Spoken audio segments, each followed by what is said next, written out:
Priyanka Maurya blog में आप लोग का स्वागत है। आज आप लोग के लिए एक मज़ेदार कहरवा गीत, दर्दनाक चुटकुला नाच गीत लेके आई हूँ, तो आप लोग ज़रूर सुनिएगा। जब पहली बार लड़की अपने ससुराल जाती है तो उसका सास आदर क्या करती है, दूसरी बार जाती है, तीसरी बार जाती है, तो इस गीत को इसी तरह से लगा के है, तो आप लोग ज़रूर सुनिएगा।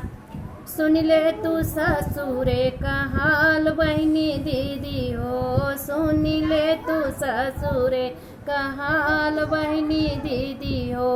पहले पहले हम आईली गवानवा, अरे आईली गवानवा, सासू हमारी आरती उतार बहनी दीदी हो, सासू हमारी आरती उतार बहनी दीदी हो। सुन ले तू ससुरे का हाल बहनी दीदी हो, सुन ले तू ससुरे का बहनी दीदी हो। दूसरी पठवनी हम आईली ससुरावा, अरे आईली ससुरावा, सासू अपने लगावा सुतावा बहनी दीदी हो, सासू अपने लगावा सुतावा बहनी दीदी हो। सुन ले तू ससुरे का हाल बहनी दीदी हो, सुन ले तू ससुरे का हाल बहनी दीदी हो। तीसरी पठवनी हम आईली ससुरावा, अरे आईली ससुरावा, सासू मोरी झोटवा उपार बहनी दीदी हो, सासू हमारी झोटवा उपार बहनी दीदी हो।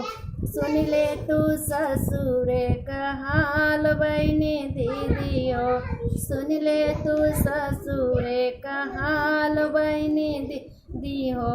चौथी पठवनी जब आईली ससुरावा, अरे आईली ससुरावा, साज राजा हमारे घरवा से काल बहनी दीदी हो, राजा मोरे घरवा से निकाल बहनी दीदी हो।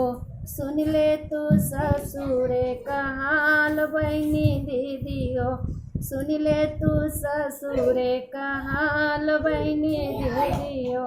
मम्मी के पार छूटल पापा के दुलार हो, पापा के दुलार हो, ससुरे में छूटी गई ने कुल प्यार बहनी दीदी हो, ससुरे में छूटी गई ने प्यार दुलारवा बहनी दीदी हो। सुनी ले तू ससुरे का हाल बहनी दीदी हो, सुन ले तू ससुरे का हाल बहनी दीदी हो।